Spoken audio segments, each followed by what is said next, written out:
Welcome to the Backyard Bouquet Podcast, where stories bloom from local flower fields and home gardens. I'm your host, Jennifer Galizia of The Flowering Farmhouse. I'm a backyard gardener turned flower farmer located in Hood River, Oregon. Join us for heartfelt journeys shared by flower farmers and backyard gardeners. Each episode is like a vibrant garden, cultivating wisdom and joy through flowers. From growing your own backyard garden to supporting your local flower farmer, the Backyard Bouquet is your fertile ground for heartwarming tales and expert cut flower growing advice. All right, flower friends, grab your gardening gloves, garden snips, or your favorite vase because it's time to let your backyard bloom.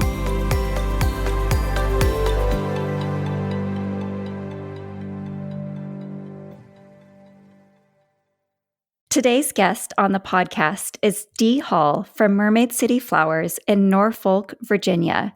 Dee is a flower farmer who practices sustainable and regenerative growing on a micro flower farm with a special interest in growing native perennials. She is also the founder of Black Flower Farmers and Tidewater Flower Collective. I'm so excited to learn more about Dee and her flower farm today. Please join me in welcoming Dee to the Backyard Bouquet Podcast. Good morning, Dee. Thanks for joining us today. Good morning. How are you? I'm great. How are you? Good. I'm happy to be here. I'm so happy that you are here with us today. Thank you so much for carving some time to chat with us on the podcast. And I know that my listeners and myself included are so excited to learn more about you. So if you don't mind, would you give us a brief background on who you are and what you do in the floral industry? I'm Dee Hall. I run Mermaid City Flowers, as you said. It's an urban cut flower farm in Norfolk, Virginia. So I have the flower farm and I do floral design.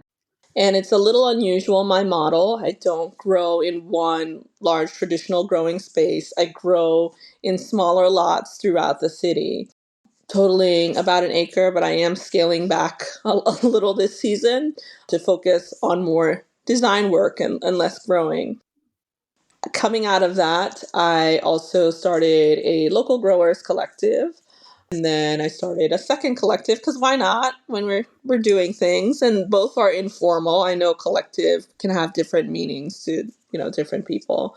Second collective, Black Flower Farmers, that's a group of an international group of growers around the world that meet for fellowship, commune, help each other learn, everything you would think of when you have like kind of a cool eclectic group of people who are all interested in the same thing or do the same thing professionally. You sound like a very busy lady. And before we started recording, you shared with me that you're also a mom of 4 children. Is that correct? Yeah, I am. So, just occasionally I have a couple of things to do. We're going to touch on all of that today. I'm so excited. So let's start. What growing zone are you located in? As of now, the new USDA zoning, I am now in zone 8B, which, I've kind of known for a while based on when stuff we just had unusual for us. We had a pretty hard freeze last week, but there were bachelor's buttons already starting to pop up and ranunculus and anemones that had, greened out, that had overwintered. So I keep saying that pretty soon we're going to be having flowers, besides hellebores in January. Like Valentine's Day used to be like, oh, wow, we're getting stuff by Valentine's Day, but it keeps, inching closer towards January. Wow. Okay, so for those listening that are not familiar, when I asked about your growing zone, the USDA releases a hardiness map that tells us our growing zone. And what that is it tells us when our last average frost date is. And that's an important aspect if you are growing a flower farm or a garden, because you want to know when you're putting out your tender annuals and perennials that it's past that last frost date. So Right, what's that they'll interesting, be able to survive. Yeah. Yeah. yes. So what's interesting is we're both now a zone 8B. Wow. I was Okay. previously a 7B, Oh, but wow. I'm buried in not frost. I'm Yeah. buried in snow as we're talking. And my last frost date is May first? When Oh, is your wow. last frost date? I guess now, I think for 8B, it's probably like April 1st, but the weather is so, like I said last week, we had a hard freeze, and then today it's 70 degrees. The high is 70 degrees today. Oh, I'm envious. I know, but it's largely variable and it can make it tricky for when to put out plants. Like I have plugs that I've they're overdue for going out, but we had that hard freeze, so I had to bring them in where it was warmer last week, and I will probably plant them out. I have to check the forecast and see if it looks like it's going to be reasonable over the next week. That way I can transition them and get them in the ground safely. So, in your introduction, you mentioned that you grow on several plots that total about an acre. Can you please share with us, how did you get your start in flower farming? And did you start immediately with these plots of land, or take us back to the So, beginning? I was looking for flowers and couldn't find flowers in bulk, locally grown flowers in bulk. And I'd always been a gardener myself. I had some space. My house is on about a quarter of an acre, and there were some diseased trees that were removed, and it offered up some space there. It was grass. There was nothing else there, and I had already had a small plot. And I decided, well, I can't find what I'm looking for. Why not me? I'll be the one. I can grow flowers. Sure, I can take them to market. And I did just that. So my lot was forward facing. So I got lots of opportunities. I lived in a big garden neighborhood. So I got lots of opportunities to talk to people about plants and gardening. And people would see me, ask what I'm doing, kind of talk about it. And so one neighbor offered, hey, I have space. I love plants, but I don't really know what I'm doing. I've built these raised beds. I've got drip tape, I've got this and that, but I can't really grow anything. Would you like to use the space? And I said, sure. It was directly across the street. Didn't have to do anything, didn't have to add anything. He already had a rain barrel set up to the drip tape with a pump system and all that. I mean, I kind of got really lucky out of the Wow. gate. And from then, different people came to me in different ways. Another neighbor saw something on PBS about offering up unused spaces at your home, just, grass, lawn, to people to be able to grow something. And she posted that in our Facebook group, and I got in contact. And so then I, acquired space there. And eventually I put out a call, like a soft call on Instagram saying, hey, I'm looking for a growing space. If you know anybody that has any that fits this description, let me know. And so it's kind of spiraled from there. So now I have space, and I also kind of I have reserve plots that I haven't actively used yet, but are available should I want or need to expand. And I really like my somewhat unusual model. You said, I'm really into sustainability is very important. And what could be more sustainable than literally having flowers growing in the neighborhood where people can see me walking up and down the street with my giant gorilla cart full of, tools and seedlings and whatever else. And yeah, so that's how I got started. I love that. So, you used up your space and then you got creative and asked neighbors and were offered space. Going back just a little bit, you said something that I really love that has been kind of a driving force for me with my flower farm too. You said you thought to yourself, why not me? That is Yeah. one of my favorite sayings. Why not me? Yeah. There's so much room for all of us in the flower industry, and the flower industry is growing by leaps and bounds still. I don't remember the exact numbers, but I remember hearing statistics that said that there's substantial growth that's going to happen in the next few years. So it's the perfect time if someone's listening and thinking, maybe I should start a flower farm or start a flower garden. For I love sure. that. Yeah. And I know, I mean, like I said, I run a local growers collective, and there are other people who grow in my city in a similar, fashion. Being urban, we kind of have to make the best of the space that we've got available. And I have found gardeners and flower farmers to be among the most helpful people, one of the best communities, and that we all want to see each other do well and flourish. And I mean, it's been nothing but fantastic for me. And I think a lot of people have had the same experience. It can be very solitary.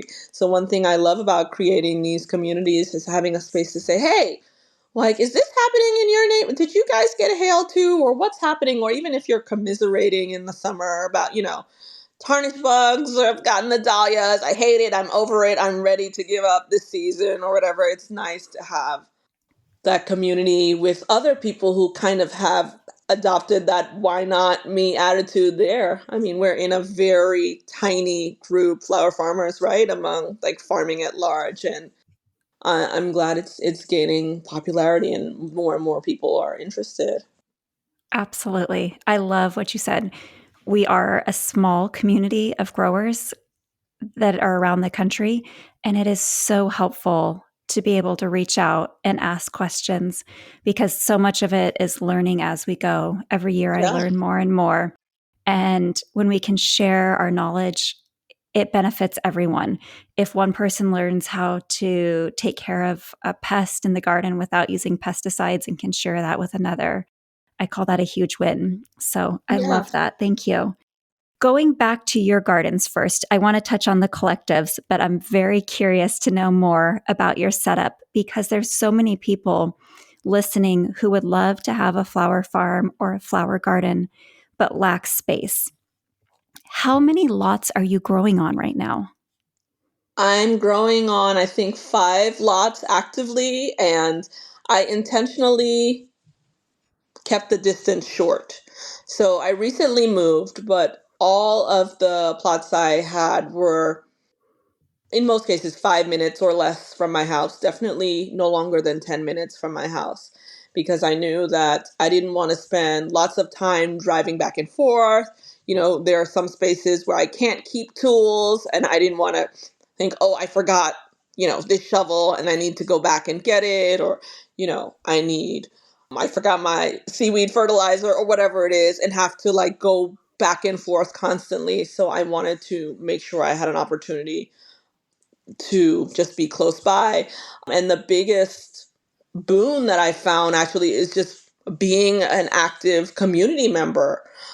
Lots of the spaces I've acquired have been by word of mouth.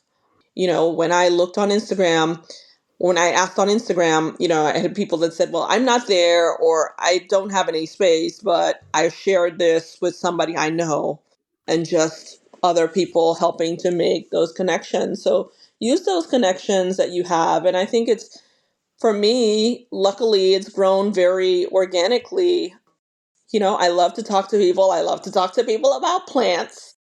And like I said, plant people are some of the best people. And I've, kind of, I guess, capitalized on that people have been willing and able to have space that I mean, it's grass. They're not doing anything, right? They would just have to cut it if there wasn't any, if I wasn't using it. And now they get to see flowers. I have conversations with people. I've made friends with the neighbors. I bring plants. It's just part of a larger attitude that is important to me about cultivating not just flowers, but cultivating community as well. Mm. Flowers really have a way of bringing people together. For sure. Yeah, they can evoke memory. I mean, everybody knows when you're at farmers market, somebody comes up to you, are those sweet peas? My grandmother used to grow these, or what's that smell? It's so familiar to me. They're definitely can be evocative, and so many people have memories attached, many of us, to different flowers. Absolutely. Do you have a favorite memory with flowers? I mean, I was raised at my grandmother's knee in her garden. One of my most prominent memories is she actually had this night blooming cactus. It was kind of like a rare event, and she would always get her friend who was a photographer to come out and photograph her night blooming cactus. She was actually also a lay florist with a rather large garden. My family is from St. Lucia in the Caribbean, so they bought this house that had been a library.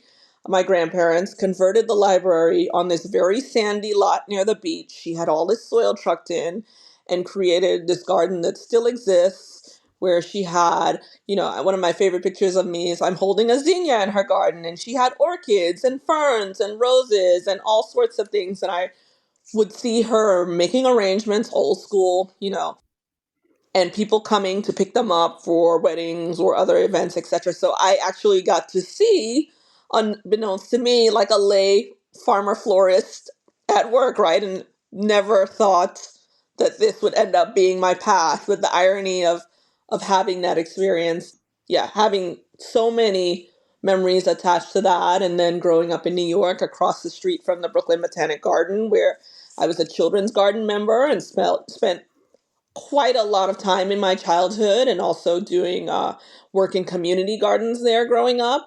So none of this, I guess, is kind of unfamiliar to me. I just never thought, oh, this is going to end up being a career path. All this, people say, how do you get your knowledge? Well, I mean, I literally kind of grew up in and around it, and it was unexpected, but here I am, and I love it. That's amazing. It's kind of just in your blood. Yeah. That's a great story. What a special childhood. And there's something that you can do that your grandmother once did as well. Yeah, it's cool. I just had some pictures pop up yesterday of arrangements of hers, so that's cool to Oh, see too. Like having photos of her work too. Still, she passed on a couple years ago, but that's really cool to see. sorry. Memories, when they pop back up like that, are some of the best. So Yes, yeah, I love that you can carry a part of her with you in your yeah. gardens. So tell me, what are you growing in your gardens now? So right now, I'm a little behind, but because we're in Zone 8B, I tell people I normally don't plant my tulips out till January. I will store them in cold storage, and then I pop them in the ground in January because we usually don't have hard freezes. The ground remains soft. I put them in, and then I start getting blooms, mid to late February. There's also the standard spring stuff. I have anemones, I have ranunculus, I've got, Queen Anne's lace and its variants, Orlea, Daucus, Lysianthus that I hope won't bloom short because I really should have put them in this fall, this fall. I've got snapdragons, I've got bachelor's buttons, I've got a host of different things, all kind of like the typical, flower farmer 101 that you think of as starting, at the beginning of your season. And I tell people I'm kind of lucky because I have a little bit of a cheat sheet in that Lisa Mason Ziegler lives like 30 minutes from me. Oh, So wow. yeah. And so I'm like, whenever Lisa is starting something, if you live here, that means you can do it too. Like literally we have an expert in our backyard, and that is a great tool. She provides lots of information to, flower farmers and backyard gardeners alike. And I'm like, well, there you go. Utilize that. If she's doing it, you live here, you can do it at about the same time, Absolutely. That's such a good point. Going back to earlier when we talked about community and sharing our knowledge. If anyone listening is newer to growing flowers and kind of unsure of when you should be starting certain flowers, one of the best ways to know is to find other growers in your area, watch what they're doing on social media, or reach out to them, or see if there's a collective or a co-op or a Facebook group or something that you can get connected with. Because if they're planting right now, it's probably a good time to be planting. For example, I love hearing how you're saying you're starting your tulips now, where I have to start mine in November so that the roots can establish before it freezes, because we do get the hard freeze. So someone watching me might be getting misinformation if they're in a very different growing environment than what you are growing in. So it's so great to connect with people that are in our same growing environments. I love that. Thank you. Yeah. Do you have a favorite flower to grow? To grow. Everybody hates, all flower farmers hate these from the perspective of cutting them, but bachelor's buttons I absolutely love. Just the color is like nothing else. The traditional cornflower blue. It was one of the flowers that I would get asked about most, that people would literally stop their cars and get out and say, "Hey, is that cornflower? My grandmother used to grow that." And I love it. It's just so impactful and vibrant, and we don't have lots of things in that. I mean, of course, it comes in a variety of colors, but I'm thinking about like the traditional blue, bright blue bachelor's button, which we actually have a native variety of, which is pretty cool too. But yeah, that's my favorite to grow. My favorite flowers are ranunculus. I love that ranunculus can look like everything from a rose to, a poppy or an anemone, depending on, the cultivar. I think that's such a Hmm. cool feature. I love a flower that can kind of double or triple as other things. And sometimes I even have to do a double take. I'm like, wait, did I plant poppies here? No, these are just like the single petal ranuncs. So I absolutely love those. They were always my favorite flower, even before I grew them. And now growing them here where they can perennialize, which is fantastic. That's amazing. I love having a sea of ranuncs in the spring. Plus my birthday's in April, so it's around the same time. So I think of those as being like the flower that, I see around my birthday or for my birthday. They bloom just for you. Yeah, So you perennialize your ranunculus. You don't dig them or start fresh each year. it depends. I try to dig them, but I often I don't get them all up. And so ones that I get up, I'll just put them, I don't do much. Like I don't shake the dirt off or anything. I kind of just toss them in a bucket or a pot in a shed. And then in October or November, I like to pre-sprout mine, generally speaking. So I wake them up. I know there are different methods that people like to use to rehydrate corms. I like to do, the bucket with the fish tank filter. So you've got a Yes. little bubble action going, and I'll let that sit for a couple hours, and then I just put them in trays of damp soil, and I leave them in my shed, make sure they don't get dried out, and then when I see them starting to green out, I know what I've got. So that's one reason I like to dig them up from seasons prior, is to, you know, be able to control the rates, especially since I'm small space growing, of not taking up space with things that are not in good condition, not in good quality, and will not survive another season. I don't really have the space for things that are not going to come up or flourish. You have to be very selective and picky when you're Yes. growing on a small space. Yes, for sure. I'm experimenting this year by accident. I normally dig up my ranunculus and start fresh, and I'll save some of them, but I usually get new corms each year.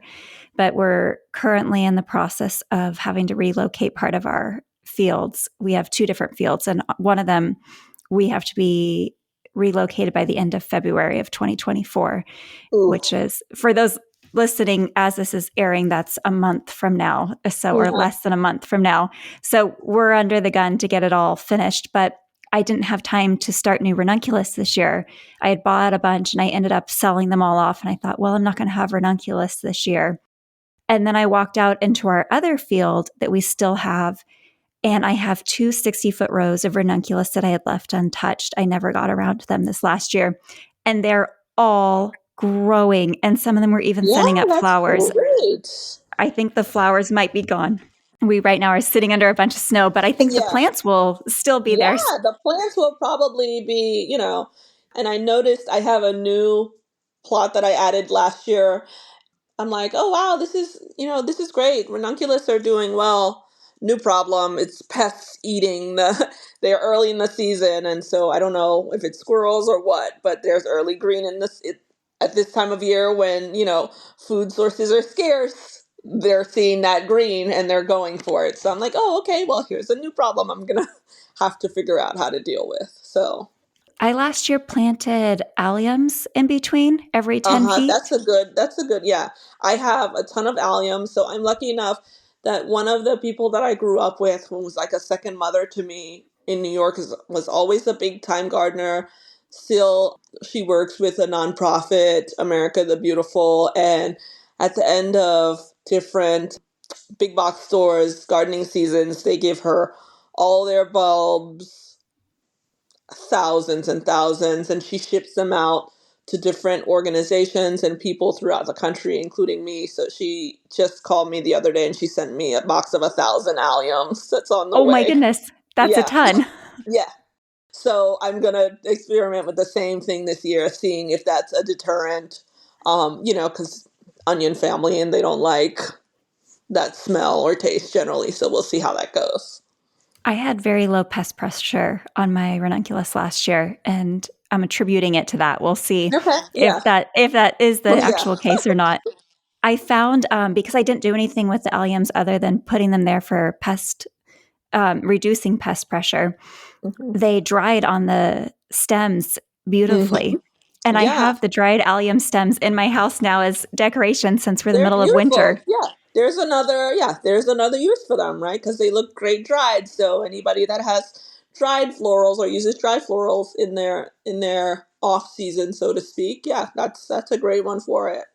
So you grow lots of different types of flowers. What do you do with the flowers that you grow? So I have a website where people can go in and order what florists call dailies. I also do corporate events. I do a small number of weddings. I'm a preferred vendor for a couple of different venues here locally. I have subscriptions as well. And this year I'm going back to market. I haven't done market in a couple years, but I got asked to come back to a market this year and it's across the street from my studio, literally. So I will just be able to prep and then take things across the street. So it was kind of like, well, this is a no-brainer to come Wow. back. When you say market, are you talking about a farmer's market or Farmers a whole? market, Okay. yes, a farmers market. Yeah. That's so So convenient. yes, absolutely. Because I think for a lot of us, farmers market can be a slog, the getting up, the prep, all the things that go into getting to the actual market. But with it being there, I was like, yeah, let's do it. Let's see how it goes this year. Oh, that's fabulous. So is it a summer market or is how long does your market go? It's actually 6 months. It goes from March to October, which is a Okay. fairly long market season, but it's every other Friday. So it's not a weekly market, which I'm not equipped to handle for various reasons, including, my family, etc., balancing my subscriptions, my other work. I want to make sure, and I'm still a one woman operation, even though I do think I am going to get an assistant that can be the one who's at the farmer's market at the stall. Yeah, that model works kind of better for me, and it's in a really walkable area, walkable neighborhood, and so generally does well. That sounds amazing. Sounds like a great opportunity. And how neat that it's every other week from a Yeah. vendor perspective, because farmers markets, like you just said, are so time consuming. That's something Yes. that's kept me from getting more actively involved in a farmer's market is I work all week in the field and ours are on a Saturday. And so it's like I want time Yeah. with my family. So it's Yeah. that balance. Yeah. It's exhausting too because after you do market the day after, you just have that called like the market hangover. You just are not really up for doing very much. And this one is on a Friday evenings, which is kind of an unusual time, but also not the worst time either because people are leaving work. They're kind of hanging out. There's restaurants in the area, etc. So yeah, the foot traffic from all of that is pretty good. They have a, live band, they have music playing and that sort of thing. So Do you make bouquets or do you have standalone stems? How do you set up your farmer's market? I make bouquets. I am one of those people who's like I know people who the standalone stems work great for them, but I found in times of, when I've offered like a bouquet bar, so to speak, that people, they want guidance anyway. They want help. They Hmm. don't know what to do. They get nervous. They're picking flowers up, putting them down, etc. And so I found it easier to have bouquets in the past. But since I'm going to have this long market season that I haven't had in a couple years, it may be a good time to experiment and do a combination of things and see what works well.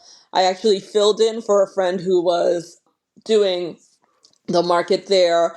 And after I did the market, I said, well, how much were you charging for your bouquets? And she said, I was charging this much. And I'm like, well, I charged more and they sold. So just so you know, the market can hold that amount because again, I want all of us to be able to do well and to be able to be financially successful and keep our businesses afloat and keep going.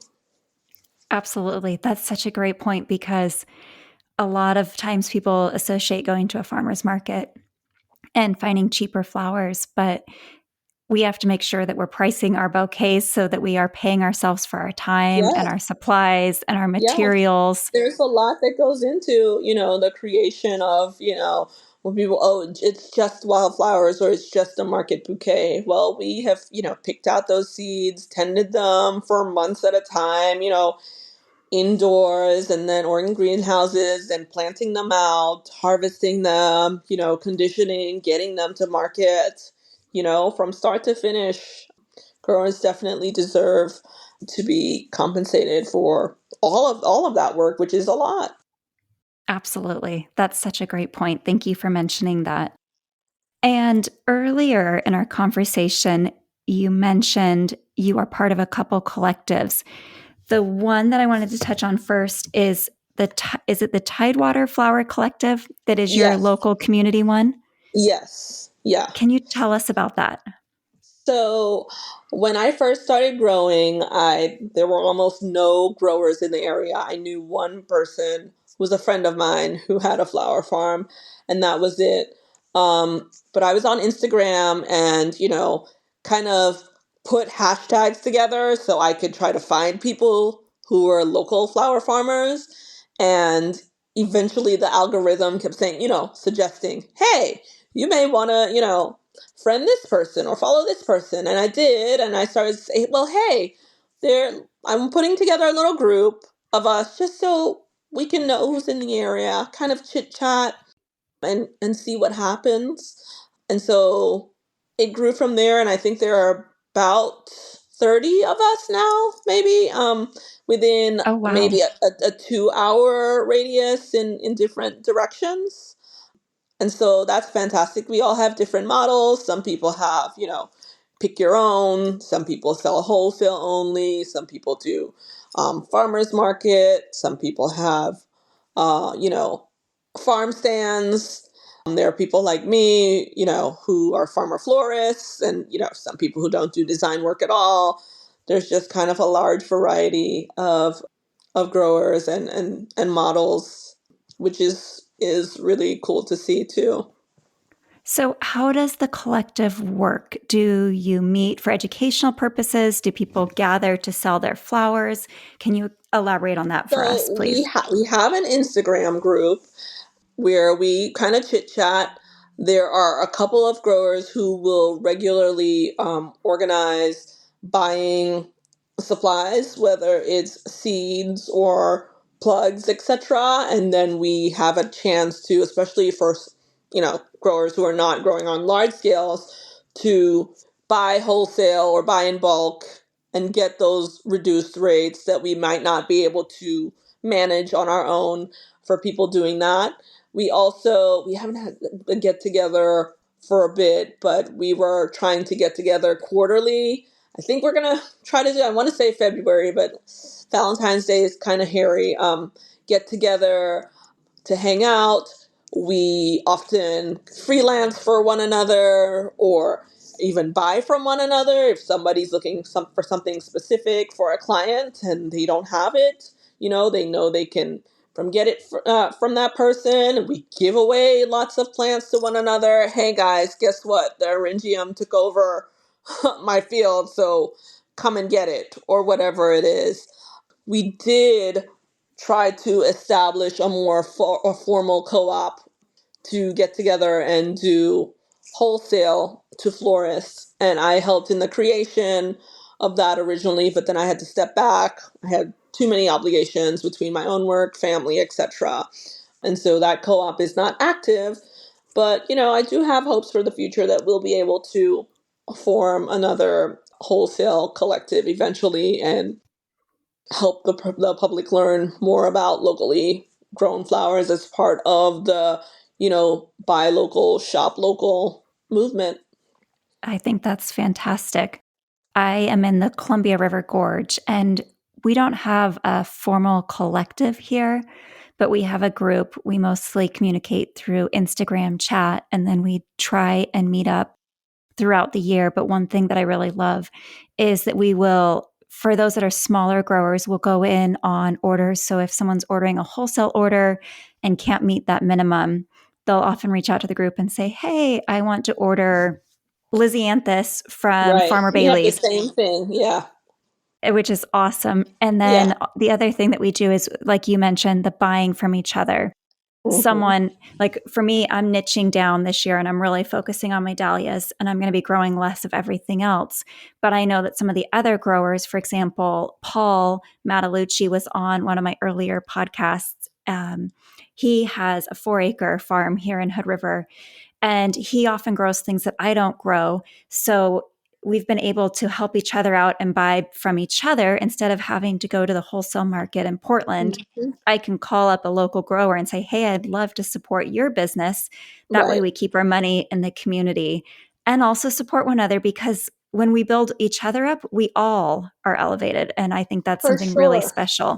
For sure. I'm getting married in June, and I actually, Oh, congratulations. thank you. I actually texted two growers today because obviously I'm going to do the wedding flowers, but I know the day of, right? I'm not going to be on the ground doing that. So I actually reached out to two growers today, that I like and have worked with and collaborated with in the past. Like, hey, guys, because when I told them I got engaged, they were like, let us know what we can do. We're here for you. And I'm like, I think I'm gonna need your help. So I'm calling this in. But I love that, and I love having that. I'm like, don't feel obligated, but everybody wants to try to help one another because it comes back. I love that. I Absolutely. love being able to have those, peers who are also friends who want to see each other do well. And I never feel like I'm in competition with people. We all have our own clientele. We all have our kind of own little slots that we fit into. And yeah, it's fantastic to have that. Well, that's amazing. Well, okay, so we have to talk about you getting married. So Yeah. you're getting married in June, and you just Yes. said you're doing your flowers, but not the day of actual part. Is that so? Yeah. Are you Well, growing your flowers? yes. I'm gonna grow them and I'm gonna prep the day before, but I think for the actual installations, I'm gonna lean on other florists, other farmer florists to help me get through the installation because I don't I don't think that's, you know, the kind of stress that I want to be dealing with on the day of, is this arch Absolutely. gonna stay in place or whatever it is. But yeah, I absolutely am growing my own flowers. And when I told my group, I was like, hey, I'm getting married. These are the colors I'm looking for. So just so you know, if anybody's gonna have whatever you're gonna have at June, I would love to include and incorporate, all the only locally grown flowers. And one of the reasons we picked June was, I mean, for me, that's like a prime flower month. Like, there's a grower here that has a peony farm. So I know I can probably ask her to dry store because June is like Hmm. on the edge of our peony. Normally here, like Mother's Day is really big for peonies and they kind of start trickling off. But I can ask for dry storage so I can get peonies or I can get whatever it is that other people specialize in that I might not grow that I'd like to have. And so that was how people are like, oh, how'd you decide? Well, I grow flowers, so the flowers made the decision for me. I love it. Yeah. Um, you mentioned you have some colors picked out. What colors are you using in flowers for your wedding? It's funny because one of the colors is peach, and I just had to point out that I picked peach fuzz before I knew it was going to be the Pantone color of the year. So I thought that was kind of funny that it ended up being a big color. So kind of peaches to corals, so like a range of oranges and blues and creams and greens, stuff that is kind of spring and neutral, but can be very pastel, but also very vibrant, kind of the range. And I think that'll be a fun combination. That sounds absolutely beautiful. And, I feel like those colors have already started kind of trending prior to Yes. Pantone Yeah. announcing the peach Yes. fuzz. Yeah, and I feel like I'm noticing them more now. I don't know if it's because I've chosen them or if, I was swayed by the trends without realizing it, but I thought that's too funny. So I get a lot of emails on a regular basis and people reaching out to me on Instagram, and they will say, I'm growing flowers for my wedding. I'm growing flowers for my friend's wedding. Someone's wedding they need flowers for. And I think a lot of people still think that they need to go and order a bunch wholesale, when I love that you just said you're focusing on everything local. Can you talk about what local flowers you're going to be including in your summer wedding bouquet and arrangements? Because I think that will be super helpful for people listening that are thinking, well, what flowers can I grow for a wedding? Oh, absolutely. So here at that time of year, we have just about everything. So, like I said, we'll have peonies. We will have bachelor's buttons that I love. I will have Orlea, Buplurum for foliage will still be growing. All the various echinaceas that look fantastic will be going. Might have dianthus. It depends. I didn't do well with dianthus last year, and normally that we have it for Mother's Day, but I'm actually thinking for myself, I might grow some in an area that's more shaded to kind of slow their growth, slow their progress, which that's another tip, guys. If there are things that do well in a range of growing conditions and you want to try to control those conditions, maybe take them out of full sun, put them into partial shade, and that'll slow their progress. So I'm going to use that as a technique. What else? Roses. Prime time here Mhm. for roses as well. I'm actually getting ready to order a bunch of roses that I'm going to utilize. All the aromatics, all the various basils, rosemary, lavender, all the things that we think of, nigella, just a host of things. There's so many things, and maybe dahlias.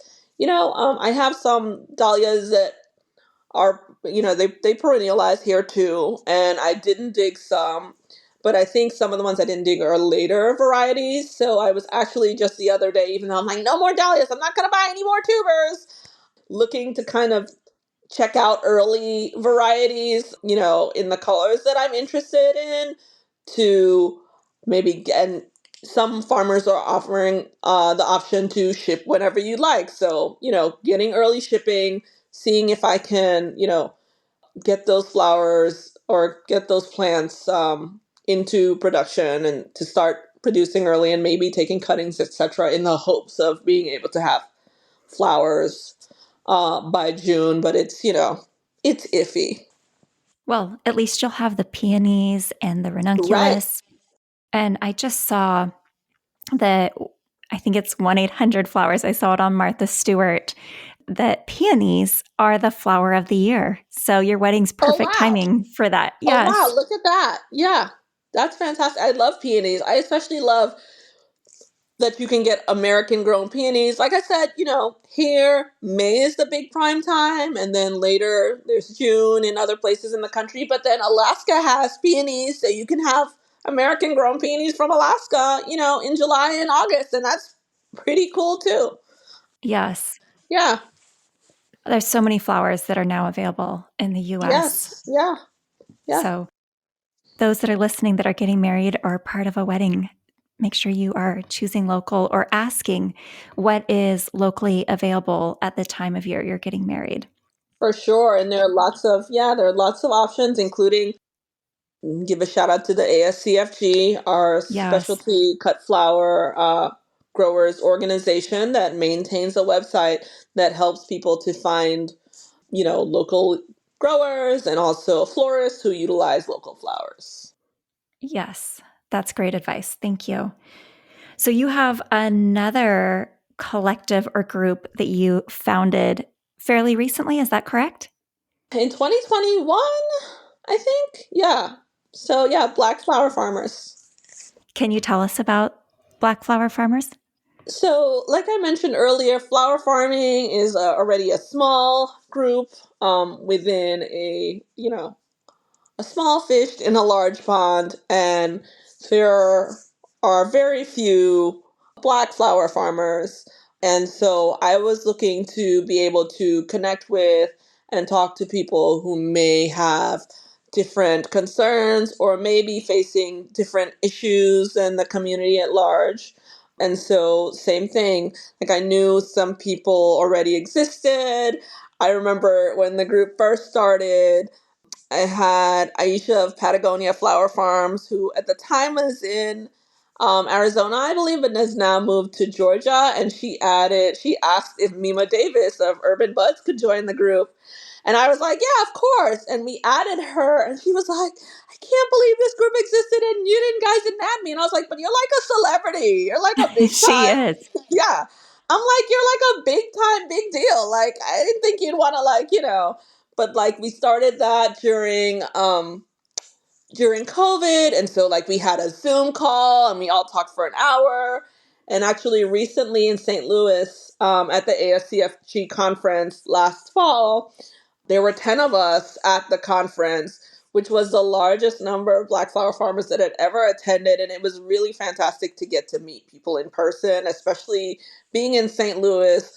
Mima's farm was the host farm, Urban Buds. Oh, no way. I stayed on the farm, which was a pretty cool, an urban setup too, different to mine, but pretty incredible, as you can imagine. And it's been incredible to have, people like her who have hort backgrounds, who have, ag backgrounds, worked for county extension, etc. There's entomologists in the group, and there's farmers not just across the country but across the world. There are people in Canada and in the UK and in South Africa. And so it's really neat to be able to have that and to share with each other about grants and opportunities and, ways to learn.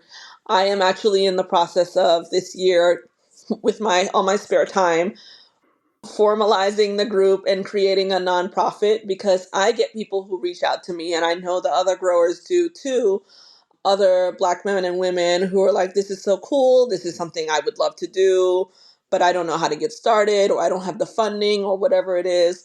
And I would like to create opportunities for people to be able to join us and to, get where they'd like to be, with their own endeavors. I love that. I think it's so awesome that you have created it. Do you call it a group, an organization, a collective? I call it a collective, but we'll see what it kind of, it's just like flowers. Everything kind of changes and grows. And I'm trying not to be too attached to, the naming of things. It may change. I mean, it may change with time as the group grows. We'll see, but it's really cool. And I started fundraising last month towards those efforts. I don't know what I'm going to need exactly towards the creation of the nonprofit. I know what I have to do with the state, getting a board, etc. But we've had some very generous donors who are helping us to get started in moving towards that. And I would also I'm hoping for 2025 to create a retreat for us, before the growing season or during like low season, of course, where more of us can meet, spend time, commune, and relax. And of course, we'll talk shop, but I would like for it to just be a time for fellowship. I love that. And you said this is internationally based, correct? You have members from around the world? Yes, yes. That's amazing. And about how many members do you currently have? I think we have 35 members. I'm not good at keeping track, but we've even recently, like when we were in St. Louis, a set of growers, the Cottons, who run Cotton Pick Farm, they went to the Missouri Botanical Garden and met a Black Rosarian and started talking to him and told him about the group. And so we've added him. I mean, it's kind of cool, and I'm really excited to see what it may morph into or who it may include. Because I mean, it's really incredible what a diverse group it is and how much knowledge there is in the group, and that we have people who have been doing it for 30 years, but also people who have been doing it for a year, and they can say, hey, if you want a grant for your cooler, this is, how you can apply. This is what you need to do for this. It's really helpful to have that. Farming can be a very solitary activity. Um, Yes. and so it's great to have been able to create a space where you don't have to feel so alone, and there's somebody who may be able to answer your questions, or help you find someone who can. I love that. I so often find myself out in the field with just my own thoughts all day long. And that's actually how I started listening to podcasts, is because I was spending hours and hours every day by myself outside harvesting or weeding. And so I started listening to podcasts, and I went through all the flower podcasts that are out there, and I still listen to all of them, but I still had more time in my day. So I thought, there's more people we could be talking to. So I love that you have done something similar and created the Black Flower Farmers Collective. For those that are listening, if this is resonating with someone, how could someone join? Is it open for anyone to join? It is open for anyone to join. You can either send me an email, and my email address is on our website, blackflowerfarmers.com, or you can send me a message through Instagram, through Facebook Messenger. The group is across social, whatever is easiest, and we'd be happy to talk to you about it. Awesome. And I will get all those links from you and include them in the show notes too. So anyone listening can refer to the show notes and check it out. And then the Tidewater Flower Collective, that is just local to your area. Is that correct? Yes, that is local to my area. Yeah. Okay. We have covered a whole range of topics today, everything from growing on multiple urban plots to the power of working with the community, to learning about your collectives, both the Tidewater Flower Collective and the Black Flower Farmers Collective. There's one thing that I mentioned at the beginning that we haven't really touched upon that I had talked to you about offline, and that is that you have a special interest in growing native perennials. Can we touch Yeah. just very briefly on that? Yeah, I do. So when I started my garden at my last home, it was because I'd moved maybe 10 miles, not very far away, but I wasn't seeing some of the birds and insects that I knew I could attract. I knew they were in the area, I knew we were within the range, but I wasn't seeing them. So I created a small pollinator patch to attract. It was goldfinches. So, I grew Rudbeckia, and I had sunflower. They like yellow flowers. Sunflowers, and I added, some yellow echinacea and that kind of thing because I wanted to see these birds. And so once that happened, it kind of spiraled from there. My interest in growing native plants, especially living in a coastal city, living at the time on a peninsula, that sometimes the flooding would be so bad that you could kayak around on the streets of the neighborhood. Oh my goodness. I Yeah, so I get to see the effects of climate change up close and personal, and I wanted to do what I could to try to mitigate those effects while also doing my part to help sustain wildlife. And so that's how I ended up learning more about natives, growing native plants, joining the Native Plant Society here, and growing them and using them in arrangements and using that as a tool to educate the public about these different things, about sustainability, about the importance of native plants, about the effects that sea level rise is having on our area. We're in one of the communities that's going to be hit first by change because Norfolk was built on swamp, as a lot of the Oh, surrounding areas were, and so obviously not a great idea. And so we are seeing those effects faster. We have to put measures into place like mitigation. So, learning to grow seagrasses, river oats, etc. Various things that are beautiful in arrangements and bouquets.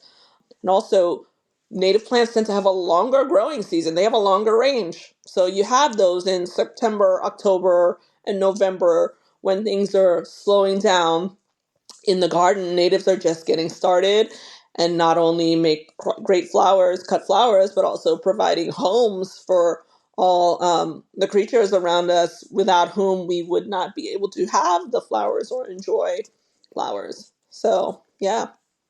I love that. Thank you for sharing that. For anyone listening who is not yet growing native perennials and is interested in adding them to their garden, do you have any tips for them? I would suggest that they consult their local native plant society or even their local county extension or master Mm, gardeners who often have lots of info on native plants and can probably tell you what would make good cuts. For me, I kind of cross reference local growing guides with like Dr. Armitage, like Ellen Armitage's book about cut flower production, etc., and various. I've done various things like that. Kind of cross reference and see what is a good cut flower that's a cultivar. Are there any related natives, etc.? And then just experiment too. I mean, you don't have to start with a large space. You can watch things. You can keep things in pots or keep things in the ground for a year and see how they go. Make cuts and see how it works for you. Before deciding to commit.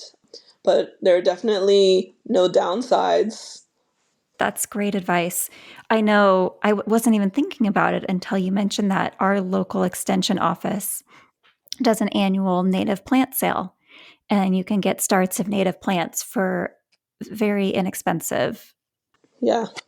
Yeah, that's a great way to start. When I was moving, our local the master gardeners actually came over to my house to get some natives that I had. Some stuff is very prolific here, like the swamp sunflower, and drops lots of seed. And I was like, you guys can take as many as you want. You can take take them all. There will still be a ton. But Oh, I yeah, love that. That's great advice. Thank you. Well, okay, now we have really covered a ton today. I think our listeners have so much valuable advice, and it's been such an honor to have you on the podcast and to get to chat with you. I have just two last questions for you. The first one is, I know you shared with us how people can learn more about the Black Flower Farmers Collective. Can you tell us how can people find you and Mermaid City Flowers? I am across the internet at Mermaid City Flowers, mermaidcityflowers.com, at Mermaid City Flowers on Instagram and Facebook. I'm not on TikTok yet, kind of, but maybe we'll see. But people can find me easily there, get information about everything I have upcoming, including my first workshops in my new studio in February. And I'm really excited to feature all American grown flowers, flowers that I've grown myself or that I'm going to source locally from nearby. I love that. Thank you. And we'll include links to all of that in our show notes today as well. And so, my last question for you before we end today, is there anything that you would like to leave our listeners with today? I guess as we touched on a couple times, why not me? People always tell me, especially at market and that kind of thing, oh, well, I don't have a green thumb. I'm not really good at growing things. And I say, hey, look, my plant graveyard, I probably killed more plants than you're ever going to grow. I just call that compost. We have a name for that. I love that. um, yeah. And so just don't be afraid to get started. I know there can be a large amount of overwhelming information, but all of us, or a large majority of us, have experience with growing things. From being in elementary school and, putting a seed in a paper cup and covering it up with a paper towel, which, as we know, as growers, is still a great method for getting things to grow. Certain types of seeds, Absolutely. actually, don't be afraid to jump in and don't be afraid to find your community and ask questions. Asking questions costs you nothing. And there are lots of people who are helpers and want to help and want to see other people do well and succeed. So just reach out. That's great advice. Thank you so much, Dee. It has been truly a pleasure chatting with you today, and I feel like I could talk to you for hours more, but I know you have corsages to make today, so I do. maybe instead I could invite you back to come be a guest again in the future on the Yeah, I podcast. would We'd love love to have you to. back. Yeah. Thank you for having me. Thanks so much for joining us today, and happy gardening, my friend. Thank you, flower friends, for joining us on another episode of the Backyard Bouquet. I hope you've enjoyed the inspiring stories and valuable gardening insights we've shared today. Whether you're cultivating your own backyard blooms or supporting your local flower farmer, you're contributing to the local flower movement, and we're so happy to have you growing with us. If you'd like to stay connected and continue this blossoming journey with local flowers, don't forget to subscribe to the Backyard Bouquet Podcast. I'd be so grateful if you would take a moment to leave us a review of this episode. And finally, please share this episode with your garden friends. Until next time, keep growing, keep blooming, and remember that every bouquet starts right here in the backyard. This is Jennifer Galizia of the Backyard Bouquet, signing off to head back outside to tend to my garden.